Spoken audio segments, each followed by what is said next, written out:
the sound, this is now time for the restaurant reality.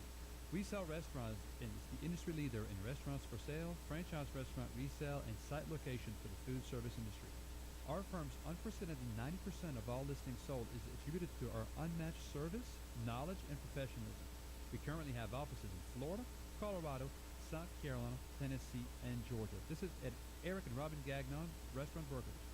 You know, we have just talked to some of the leading individuals in the country on operating a restaurant inside an airport. And the reality is, Eric, it's pretty darn hard. You've got less space. You've got these crazy demands that are up and down. You get the airport snowed in, and you're going to have a $10,000 day. A normal day, you may have $1,000 day. But the payoff is tremendous as well. So it's kind of like you got to pay your dues to get in, but you can have a tremendous payoff. Is that what you took away from them? I did, and also what I really learned from our guest today is the reality of this is not everybody can be in the airport. If you think because you're just the coolest place in Denver, Colorado, or Chicago, that doesn't mean that you automatically can fit your concept into the airport. We've seen a very, very difference into the way they operate. Like I said, 500 square feet, but can you replicate? And they said one key word was do only what you do best, Robert. Do you agree with that? That was pretty serious. Yeah, and you think about people that operate restaurants that have these iconic types of meals that they serve, a plain broiled something or other, and then you say, oh yes, I want that restaurant spot, but yes, there's no gas service. How do you replicate that food in a situation where you can't even have gas? You have to do it with electricity. It's amazing. Yeah, and Carl talked about cost.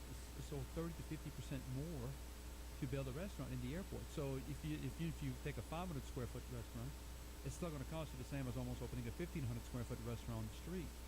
That is also something that you have to look at. This is not a free venture. Even if you get chosen, you're still going to have partner with some large firm. Frank talked about most of them are run by large firms. Some airports have some smaller partners that they allowed. That's very, very difficult, and you're still going to have to retrofit your concept into ways that you haven't even thought of today.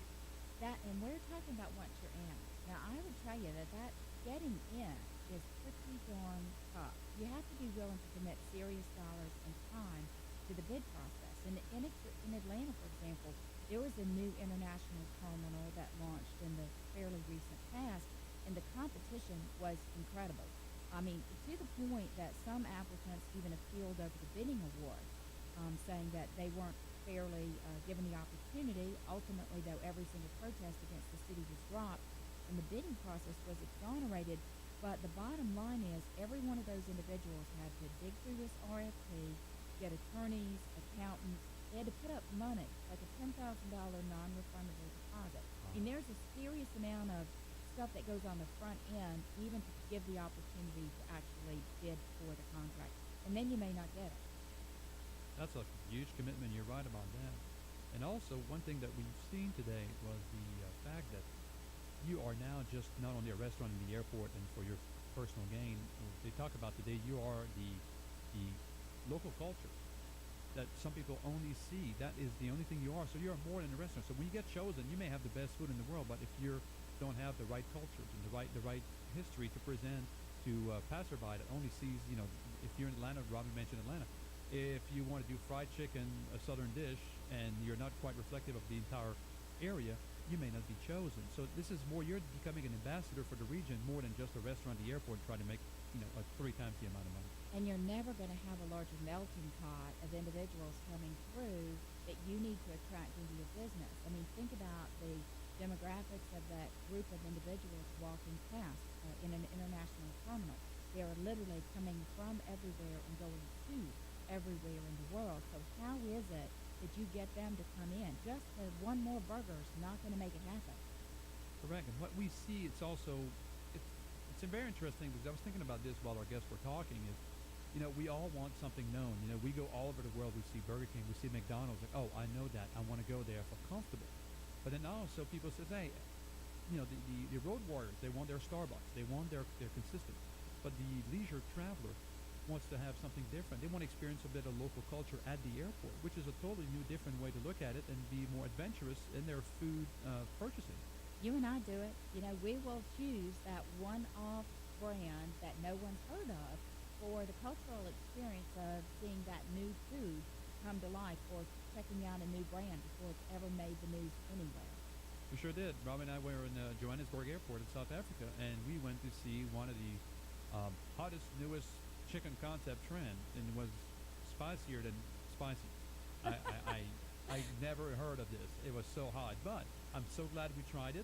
This is a brand that's got over 2,000 stores in Africa, and we were there. We loved it, right? We did. And, here's one of the most interesting things I heard today is that getting your restaurant ready for the airport means you have to say, what are my very, very best items? How can I serve them faster? How can I serve them consistently? How can I make sure that I have everybody staffed and trained to handle a big demand and then a slower period of time? That kind of advice could just be given to a regular restaurant to go through their own types of drills. And you know what? You may just want to start with a regular restaurant before you go into that platform where everything has to be so compacted, it's so expensive, and it's so condensed. Even though the reward is greater, you might want to start with something without your wings to get off the ground. Do you agree? Yeah, I mean, we say it all the time, the greater the risk, the greater the rewards. This is something where you have to have a very successful brick and mortar restaurant somewhere in an area of the country that you are in. Then you got to start in a separate silo, working with designers, working with menu development, working with speed, all different condensed restaurants of yours that you are ready. But that doesn't mean, like Robin said, there's an RFP process. That doesn't mean you will get that conveyed space in the airport. But guess what? You have to spend a lot of money, a lot of time, a lot of research to get ready to fit it. If that day comes, because one thing our guest Frank today from HMS Host said is a lot of time we may have eaten at your restaurant. They are out there looking. So this is almost like a talent search also for these guys. They're going out to local areas, eating lunch, dinner, breakfast at restaurants, and if they like you, they may reach out to you and help you with that. But that is the American Idol system where you 1 in a million, right, Robin? That's right. And you know what? I've got that 1 in a million restaurant if you want to go ahead and get something going on the street this week and then have that transfer into the airport later on. I've got a bistro and bar for sale that is fresh, young, and hip. It's being priced to move at rock bottom pricing at only $99,000. It's dynamic, has a beautiful build-out in one of Atlanta's most flourishing neighborhoods, and you can take it over. It's fully equipped. It's ready to roll. Practically any concept would work in here. So that's one amazing listing that I have on the books today. And any others you can think of off the top of your head, Eric? I've got a great little wing store that today I was thinking about that is about 800 square feet, where it fits right into the airport model here. So that could be a good practice. It is a franchise. It's just wings. It's takeout, delivery, drive-through. Typical store, brand new, is $350,000. This is $69,000, freestanding in a great bedroom community in Georgia.